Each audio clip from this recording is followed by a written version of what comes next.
Manipur Thugainaba Hotnarakpa Congress Party ki Maiyokta Manipur Democratic Alliance MDA lay haina Siva Sena Manipur ki President Moirangthem Tombi na haikrai Babupurada laiba Siva Sena Manipur ki office ta party asida nauna changlaklaba miyoi sing taramna okpagi thoram pangthokrai thoram adu da wangang laduna Moirangthem Tombi na hai politics ta higai wa tawbasina Manipur asi mache tanana ba maram oiri ngasi su agreement chatharam libasi Congress lengak matamdagi chatharam bani lamdam asina thokliba irang asida center amadi state lengak na mausagi punsirolda hanjinna ba hotnariba asida tungi mirol gi khantuna tung koina chatkadaba ing chikpa lamdam amagi lambi yatpana fagani haike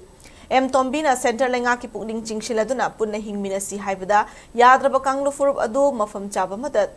thamkibana fagani Chana kanglon leitaba khulai paiba kangbu singa su agreement tawba madi matam sangdokhiba si Siva Sena Manipur gi maikai diki suakan mumong da kannem tawke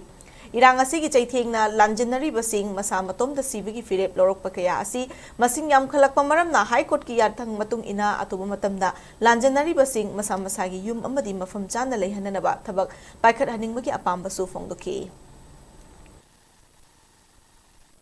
Ujiki leriba Myanmar dagi Sanction laga Manipur gi miyam gi yum mai thaba aruga akoi gi lam munba poppy plant tawba jungle deforestation tawba sigumba kanglup se masi India government haibisu yade Manipur government so haibisu yade Manipur gi CSO mayam na so haibu yade adodi makoi si Manipur da lemina sebe yadar min krai drum chapi gi kari kai bage India government na krai drum buthok pin na sinbi ba kari kai bage baham rang khang da ba akoi gi niom niti leitaba aduga sigumba kanglup ama Manipur da akoi gi su extend to se Shiv Sena na miyam ngalo na condemn to jakibne mi gi yum mai thar ga mi gi lam nu mun gani haiba mi gi macha masu do atashar to ne haiba siguma poche masi moi wakhal da madu husi ko da thadok polite handakti khoi June 18 do adugumba ani shuba ihoma akoi Manipur da madu soidano ki lakane haiba gi ai ache pathaja bale